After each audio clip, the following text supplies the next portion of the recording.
শুরু হচ্ছে আজকের গল্প শিমুল প্রিয়া, কলমে মৌসুমী হাজরা। সুপ্রিয়া দিদি গভীর ঘুমে আচ্ছন্ন। ঘরটাতে শিমুল আর সুপ্রিয়া দি ছাড়া আর কেউ নেই। অথচ অনেক বছর আগে ঘুমন্ত সুপ্রিয়া দিকে গলা টিপে মেরে ফেলতে চেয়েছিল শিমুল।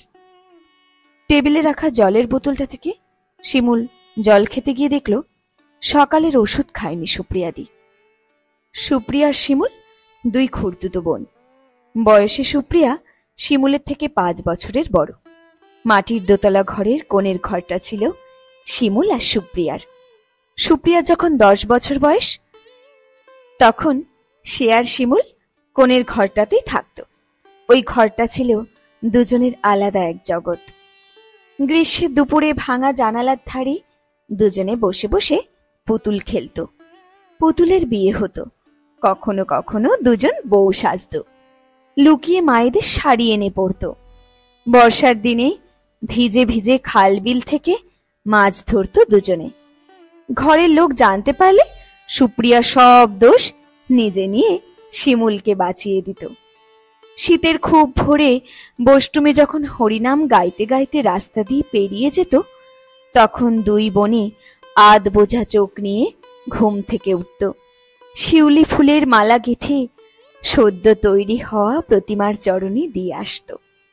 আর মনে মনে বলতো, তাড়াতাড়ি এসো মা, দেরি করে যেও মা। গ্রীষ্মের দিনে আম গাছ থেকে আম পেড়ে নুন লঙ্কা দিয়ে খাবার মজাই ছিল আলাদা। কতবার যে সুপ্রিয়া লুকিয়ে লুকিয়ে তেঁতুল এনে খাইয়েছে শিমুলকে। এই সবের মাঝেও সুপ্রিয়া ঠিক মন দিয়ে পড়াশোনা করত, পাঠশালা যেত। শিমুল একটু বড় হবার পর লক্ষ্য করেছিল সুপ্রিয়াদের গায়ের রং তার থেকে অনেক পরিষ্কার। একই সাথে মুখের গড়ন, কথা বলার ধরনও, এমনকি পড়াশোনাতেও বেশ চমৎকার। বারবার শিমুলকে শুনতে হতো সুপ্রিয়া দিদির মতো ভালো মেয়ে হয়ে পড়াশোনা করতে। ছোট থেকেই যেন সব বিষয়ে শিমুলকে সুপ্রিয়ার সাথে তুলনা করা হতো। আরো একটু বড় হলো দুজনে। শিমুল বুঝতে পারত তারা দুজনে হেঁটে গেলে কয়েক জোড়া চোখ শুধু সুপ্রিয়া দিকেই দেখত। শিমুলের রাগ হতো, মুখে কিছুই বলতো না। লুকিয়ে সুপ্রিয়ার শখের কাচের চুড়িগুলো ভেঙে আবার টিনের বাক্সে রেখে দিত। সুপ্রিয়া জানতে পেরে লুকিয়ে লুকিয়ে চোখের জল ফেলত। আবার বিকেল বেলা শিমুলকে খুঁজে নিয়ে এসে চুল বেঁধে দিত ওর। শিমুল কোনোদিন তার সুপ্রিয়া দিকে রাগ করতে দেখেনি, তাই তার উপর আরো যেন রাগ বেড়ে যেত শিমুলের। সে চাইতো বিভিন্নভাবে সুপ্রিয়া দিকে কষ্ট দিতে, শখের চুড়ি ভেঙে বই খাতা ছিঁড়ে। সুপ্রিয়া যেন নির্বাক থাকত। কিছুক্ষণ চুপ থাকার পর শিমুলকে আবার কাছে টেনে নিত। অষ্টাদশী রূপবতী সুপ্রিয়ার জন্য এবার সম্বন্ধ আসা শুরু হলো। বাড়ির সকলে দেখে শুনে একটা সম্বন্ধ ঠিক করলেন। পাত্র বড় ব্যবসায়ী, শহরে বড় বাড়ি। সুপ্রিয়ার অনেক ভাগ্য করে এমন শ্বশুর বাড়ি পাবে। বড়দের এইরকম কথা শুনতে শুনতে শিমুল যেন আরো হিংসুটে হতে লাগলো। কারণে অকারণে সুপ্রিয়ার সঙ্গে ঝগড়া করত। সুপ্রিয়া আদর করে বলতো, আমি চলে গেলে তখন তো মন খারাপ করবি। অমনি তখন শিমুল বলতো, তুমি চলে গেলে ভালো হবে, এই ঘরটা আমার একার হবে, তোমার সব জিনিস আমার হবে। বিয়ে হয়ে গেল সুপ্রিয়াদির। একা ঘরে সুপ্রিয়ার সব জিনিস পেয়েও শিমুলের মন ভরল না। আয়নাতে বারবার নিজেকে দেখে কিশোরী শিমুল আরো ঈর্ষান্বিত হতো সুপ্রিয়ার উপর। এরই কয়েকদিন পর সুপ্রিয়া ফিরল। নতুন পরিবার, আদর যত্ন পেয়ে সুপ্রিয়া যেন আরো সুন্দর হয়ে উঠেছে। মা কাকিমা যেন সবসময় সুপ্রিয়ার গুণগান গাইছে।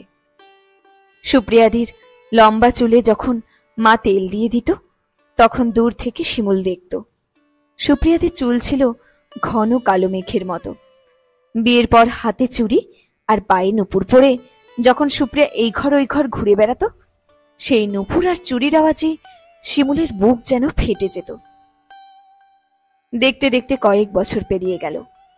সুপ্রিয়ার কোল আলো করে তার সন্তান এলো, আর শিমুলেরও বিয়ে হয়ে গেল। একদিন শিমুল বাপের বাড়ি এসে শুনল সুপ্রিয়ার বরের ব্যবসাতে খুব ক্ষতি হয়েছে। তখন তাদের অর্থনৈতিক অবস্থা খুব খারাপ। সুপ্রিয়া লুকিয়ে লুকিয়ে একবার শিমুলকে বলেছিল, তোর কাছে 100টা টাকা হবে, ধার দিবি? আমি পরে তোকে শোধ করে দেব। শিমুল তখন পান চিবোতে চিবোতে বলেছিল, কোথায় পাবো দিদি? শিমুলের কাছে থাকা সত্ত্বেও সেদিন সুপ্রিয়াকে সাহায্য করেনি। সুপ্রিয়া ধীরে ধীরে সবটুকু সামলে নিয়েছিল। ব্যবসাতেও সাহায্য করত বরকে। খুব তাড়াতাড়ি কষ্টের দিন পার করে নিয়েছিল হাসি মুখে। কয়েক বছর পর শিমুল একদিন এসে বলল, দিদি, তোমার কাছে আমার ছেলেটাকে রাখবে গো? আমাদের গ্রামে ভালো স্কুল নেই, এই শহরে তো ভালো আছে, আমি না হয় মাসে মাসে টাকা পাঠাবো। সুপ্রিয়া সেদিন রাগ করে বলেছিল, তোর ছেলে আমার কাছে থাকবে, আমার ছেলেকে যা খাওয়াই তোর ছেলেকেও সমানভাবে দেব। আমি ছেলের একটা জামা কিনলে তোর ছেলেরও কিনবো। এই শর্তে যদি রাখিস তাহলে রেখে যা, দুজনকে সমান ভালোবাসা আমি দেব, তুই মাঝে মধ্যে এসে দেখে যাস। শিমুল সেদিন হা করে তাকিয়েছিল সুপ্রিয়াদির দিকে, ঠিক যেমন আজ তাকিয়ে আছে সুপ্রিয়াদির ঘুমন্ত মুখের দিকে চেয়ে। কতই বা বয়স হবে সুপ্রিয়াদির, হয়তো 65। তাতেও মুখে এক লাবণ্য, যেন হিরে থেকে আলো ঠিকরে পড়ছে মুখে। কিছুক্ষণ পর সুপ্রিয়াদির ছেলে এসে বলল, মাসিমণি, এবার মাকে নিয়ে যেতে হবে দাহ করার জন্য। কোথা থেকে কি যে হয়ে গেল, দিব্যি কাল রাতে ঘুমাতে গেল, কিন্তু আজ আর সকালে উঠল না। কথাগুলো কানে ঢুকল না শিমুলের। সুপ্রিয়াদির পায়ের কাছে এসে বলল, আমি তোমায় কোনোদিন হিংসা করিনি, আসলে আমি তোমার মতো হতে চেয়েছিলাম, তা পারিনি বলেই আমার এত রাগ ছিল তোমার প্রতি। আমাকে ক্ষমা করে দাও, আমি তোমার অনেক ক্ষতি করেছি, তোমার শখের জিনিসগুলি নষ্ট করেছি। পরের জন্মে আমার দিদি হয়ে জন্মাবে, সেই জন্মে আমি তোমার ভালো বোন হয়ে দেখাবো। কান্নায় ভেঙে পড়ল শিমুল। তবে এইবার শিমুলের শত অন্যায় ক্ষমা করে দিয়ে কাছে টানার জন্য সুপ্রিয়াদি আর নেই। শেষ হলো আজকের ছোট গল্প শিমুল প্রিয়া, কলমে মৌসুমী হাজরা।